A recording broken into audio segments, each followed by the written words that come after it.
부쌤의 거꾸로 한국사 시즌 3 그 41번째 시간입니다.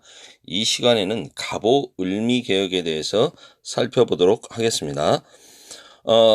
청일전쟁을 일으키면서 일본이 했던 명분, 다시 말해서 동학농민운동 때 자국민 보호를 명분으로 이 땅에 들어왔던 일본군이 이제 전조화약으로 자신들이 철수해야 되는 상황에 몰리자 내세웠던 명분이 조선의 개혁이 너무 더디다. 조선의 개혁을 자신들이 돕겠다. 그러기 위해서는 자신들이 조선에 계속 주둔해야 된다라는 것이었죠. 이게 이제 여의치 않자 이들은 경복궁을 침범하고 개혁을 강요합니다. 이때 생뚱맞게 등장한 인물이 흥선대원군이죠. 아직 생존해 있던 흥선대원군의 경우 자기 집 운영궁에 머물고 있다가 일본군에 의해서 강제로 가마에 태워져서 경복궁 근정전에 모셔집니다.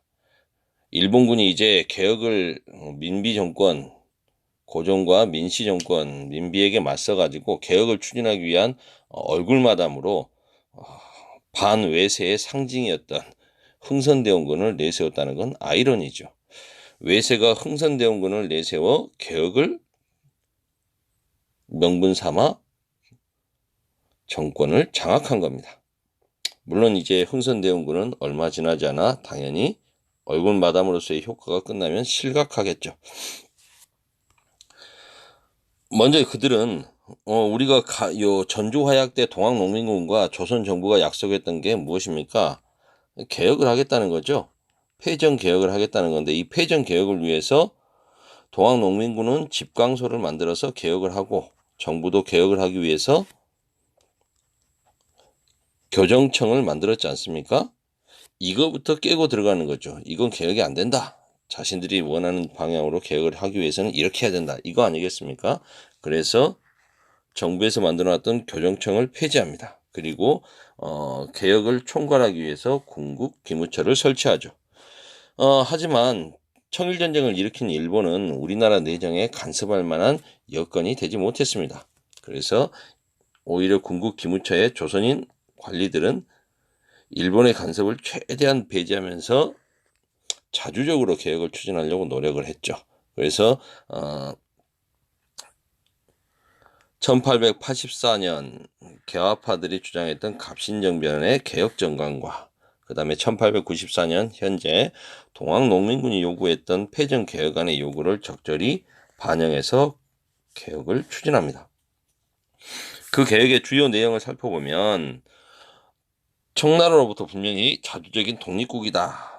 청나라가 우리나라를 자신들의 속방, 속국, 보호국으로 아예 표방을 했기 때문에 아니다. 우리는 자주국이다 라는 걸 보여주기 위해서 청나라의 연호를 쓰는 게 아니라 개국기년, 우리는 이성계가 조선을 세운 지 몇 년 됐다, 조선건국 몇 년, 이런 식으로 자주적인 나라임을 표방하면서 개국기년을 사용했고요. 왕실과 정부를 분리하게 됩니다. 그래서 주로 이제 신하들이 중심이 돼서 왕이 자기 마음대로 하던 전제 군주국이 아니다라는 거죠. 국왕의 전제권을 제한하고 신하들이 중심이 돼서 정치를 해가겠다는 거죠. 그리고 과거제도가 폐지됩니다. 고려 광종 때 만들어져서 조선시대까지 1000년 가까이 이어져 온 관리 선발 제도, 유학 중심의 관리 선발 제도를 폐지하고 새로운 선발 제도를 만들겠다는 거죠. 경찰 제도를 실시하기 위해서 경찰 제도가 도입되는 거죠. 경무청이 설치되고요. 재정은 왕실에서도 걷고 호주에서도 걷고 다양한 부분에서 돈을 지 마음대로 제각각 갖고 있던 것을 하나로 통일합니다. 탁지부 하나로 통일하고요. 조세를 이제 쌀이나 뭐 이런 걸로 내는 게 아니라 돈으로만 내는 걸로 정리했다. 조세 급납화. 그리고 또 사회면에서 가장 큰 변화는 신분제도가 폐지되는 거죠. 당연히 신분제도가 없어졌으니까 어떻게 될까요? 노비제도도 없어지겠죠. 신분이 없는데요. 그래서 공노비는 이미 순조 때 폐지가 됐죠. 이제 산노비까지 아예 폐지가 된 겁니다. 그리고 일찍 결혼하는 풍습 조원 금지하고요. 고문, 연좌제. 가족이 죄를 지었으면 누가 죄를 지었다 그러면 그 사람만 책임져야 되는데 그 가족들까지 다 같이 죄인이 되는 연좌제는 폐지하고요. 과부의 재가가 허용되었습니다. 자, 여기 그림 보시면 1차 가보개혁은 비록 일본의 강요에 의해서 시작이 됐지만 일본은 청나라하고 싸우느라고 상대적으로 내정 간섭을 제대로 할 수가 없었고요. 김홍집을 중심으로 한 군국 기무처의 관리들, 조선인 관리들이 동학농민군의 패전 개혁안과 갑신정변 때의 개혁 정강을 합쳐서 다양한 개혁을 추진해 갔다는 겁니다. 자, 그런데 이제 일본이 어느 정도 청일전쟁에서 승세를 잡았습니다. 이길 것 같아요. 그래서 일본은 본격적으로 조선에 간섭을 하게 됩니다. 일본의 내정 간섭이 본격화되는 거죠. 그래서 일본은 친일파 완장을 두르고 있네요. 일본의 망명 중이었던 박영효를 데리고 와서 김홍집과 함께, 이 김홍집이라는 분은 1차 갑오개혁 때도 존재하고요. 2차 갑오개혁 때도 존재하고요. 을미개혁 때까지 꾸준히 존재합니다. 아관 파천 때도 자신만이 이 난국을 수습할 수 있다고 또 출근하다가 거리에서 성난 민중들에 의해서 돌 맞아 죽게 되죠. 그때까지 개혁을 추진했던. 그러니까 이 양반은 색깔이 따로 없습니다. 친일파도 아니고 뭐 친노파라고 할 수도 없고요. 색깔이 없는 그냥 관리였습니다. 좀 능력은 있었던 것 같아요. 조정하고 모든 걸 총괄하는 그런 능력은 있었던 것 같습니다만, 그래서 2차 갑오개혁 때는 김홍집과 함께 친일파였던 박영효가 함께 김홍집, 박영효 연립내각을 만들어서 1차 갑오개혁을 추진하기 위해서 일본이 설치했던 군국 기무처를 스스로 깨고요. 이제 2차 갑오개혁을 진행하게 되는 겁니다. 군국기무처 폐지하고 친일파였던 박영효를 일본에서 데리고 와서 조선을 본격적으로 보호국부로 만들려고 한다. 그래서 2차 갑오개혁은 김홍집, 박영효, 연립내각, 박영효가 주도할 수밖에 없겠죠. 그러면서 홍범 14조를 반포하게 합니다. 왕이 종묘에 나가서 이제 홍범 14조를 반포하면서 나 이렇게 국정개혁하겠다라는 것을 선포하는 거죠. 좀 상징적인 의미죠. 그러면서도 이제 군국 기무처에서 추진했던 다양한 개혁 내용들을 그대로 반영을 합니다. 계승해 갑니다. 일단 청일전쟁에서 일본이 승세를 잡았으니 이제 아예 법적으로 못 박아 두겠다는 거죠. 조선과 청의 관계를 끊으려고 합니다. 그래서 청에 대한 4대 관계를 청산하고요. 그리고 여기서 재밌는 게 내각제도를 실시합니다. 이제 왕실과 그 신하들이 중심이 되는 정부를 완전히 좀 분리하겠다는 거죠. 그래서 의정부가 아니라 내각으로 개편을 합니다. 왕은 이제 상징적인 존재로 좀 남는다는 거죠. 그리고 지방제도도 전라도, 경상도, 충청도, 평안도 하던 이 팔도광산 있지 않습니까? 팔도를 23부로 바꿉니다. 그리고 지방관의 권한을 많이 축소하죠. 지방관은 원래 조선 건국할 때 모습 보면 이미지가 어떻습니까? 어떤 상징을 갖고 있죠? 왕이 지방에 보낸 왕의 대리인. 근데 이 사람의 권한을 축소한다고 하는 것은 왕의 힘을 뺀다는 의미도 있습니다. 그리고 이 지방관이 갖고 있었던 행정, 그 다음 군사, 재판관의 기능, 입법, 사법, 행정, 사법부하고 행정, 그 다음에 군사권까지. 사법, 행정, 군사권. 법을 만드는 기구는 아니니까 입법, 요즘으로 따지면 상권분립에서 입법부는 말고 군사, 행정, 사법권, 이 모든 걸 장악하고 있었던 게 지방관, 막강했죠. 그런데 이 지방관의 권한 중에서 사법권을 뺏어버리는 거죠. 별도의 재판소를 설치해서 이제 근대적으로 재판을 받게 하겠다. 그 나름의 명분은 있습니다만 지방관의 힘을 약화시키는 의미도 있습니다. 그리고 이제 백성들을 근대적인 국민으로서 교육을 시켜야 되는데, 그러기 위해서 뭐가 있어야 됩니까? 학교가 있어야 되는 거죠. 그러려면 학교가 있으려면 또 누가 있어야 되는 거죠? 선생님이 있어야 되는 거죠. 그래서 교육 입국 조서를 반포합니다. 교육으로 나라를 세우겠다라는 임금님의 의지를 발표한 거죠. 그래서 선생님을 키우기 위해서 한성 사범학교를 만들고요. 그 다음에 이제 요즘으로 따지면 초등학교죠.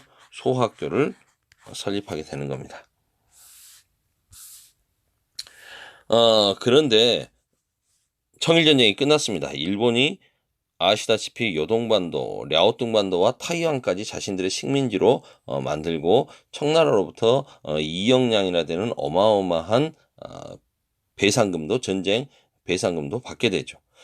그런데 러시아가 삼국 간섭을 하게 됩니다. 요동반도는 내가 침발라놨어, 찜해놨어, 여기서 물러나라고 하는 거죠. 그게 바로 뭡니까? 삼국 간섭. 러시아, 프랑스, 독일. 프랑스와 독일의 공통점이 뭡니까? 영국의 라이벌이라는 거죠. 쉽게 말해서 일본의 뒤에는 영국이 있었는데 프랑스와 독일이 이제 러시아가 남하 정책을 추진하는 과정에서 라오뚱반도, 요동반도에 관심이 있었기 때문에 일본의 뒤를 봐주고 있는 영국, 이 영국을 견제하기 위해 영국의 라이벌 프랑스와 독일을 끌어들여서 삼국 간섭을 실시한 거죠. 이로써 일본의 영향력이 약화되었고요. 그러자 고종은 바로 어떻게 합니까? 고종과 민비는 야, 러시아가 힘이 세구나. 친러 정책을 추진합니다. 재밌는 건 이때 친러파 중에 이런 분이 보이네요. 이완용. 나중에 친일파가 되지만 그때는 친러파였습니다. 이 사람은 힘이 있는 곳에 붙는다는 걸 알 수가 있죠. 그렇게 하고 박영효는 권력을 잃게 됩니다. 이렇게 되자 일본은 마음이 급해졌습니다. 이 친러 정책을 주도하고 있는 자가 누구냐라고 봤더니 바로 명성황후 민비라는 거죠. 그래서 이 민비를 죽여버리는 을미사변이라는 사상 초유의 범죄를 저지르게 됩니다. 명성황후 시해 이후에 일본은 이제 6.1준을 내세워서 급진적인 개혁을 추진하죠. 그게 바로 을미개혁 또는 3차 갑오개혁이라고 부르는 개혁이 추진되는 겁니다. 먼저 태양력과 을미개혁의 주요 내용을 보면 음력을 그동안 쓰고 있었는데 이제 양력, 태양력을 썼다는 것이고 독자적인 국가, 자주성을 과시하기 위해서 연호를 제정했다는 겁니다. 건양이라고 하는 연호를 제정했고요. 그리고 이제 가장 결정적인 거, 외형적으로 보이는 건 단발령이죠. 신체 발부는 수지 부모다라고 해서 부모님으로부터 물려받은 거 절대 손도 댈 수 없다라는 게 조선 양반들의 특징이었는데 왕부터 머리를 자르고 단발령을 단행하니 이게 이제 백성들에게 엄청나게 반발을 가져옵니다. 종두법과 우편 사무가 실시되고요. 국민들은 이제 명성황후 시해 사건도 열받은 거였지만 단발령에 더 열받았다고 합니다. 실은 명성황후 민비가 그다지 인기가 있는 게 아니었기 때문에 항일 의병을 일으키게 되고 이게 을미년에 일어났으니까 을미의병이라고 하겠죠. 그러자 이제 이 틈을 타서 을미의병을 진압하기 위해서 일본군이 지방으로 빠져나가고 이런 틈을 타서 러시아 공사관으로 왕이 몸을 숨기죠. 피하게 되죠. 이게 바로 아관 파천입니다. 고종은 러시아 공사관에서 이제 신변 안전을 도모하며 하게 되고 그러다 보니까 일본이 러시아를 이길 수는 없죠. 그래서 러시아와 일본이 조선 내에서 세력 균형을 이루게 됩니다. 상대적으로 일본의 영향력이 약화되는 거죠. 갑오 을미개혁의 의의와 한계를 살펴보면 개화파의 개혁 의지, 갑신정변 때의 내용과 동학농민군의 패전개혁안이 반영된 자주적인 개혁이었다. 그리고 신분제도가 폐지됨으로써 이제 평등사회의 기틀이 마련되었다. 내각 중심의 정치라는 것은 결국 왕의 전제군주권을 제한하는 거니까 전제군주제가 극복됐다고 할 수 있겠습니다. 하지만 한계도 있었죠. 일본에 의해서 요구된 개혁이었고 일본의 무력에 의존했으니 타율적이다. 그리고 그러다 보니까 민중의 지지를 받지 못했고 일본이 관심이 없었던 군사력, 국방력 강화에는 소홀했다라는 문제점이 있습니다. 여기까지 보도록 하겠습니다. 수고했습니다. 오늘은 여기까지.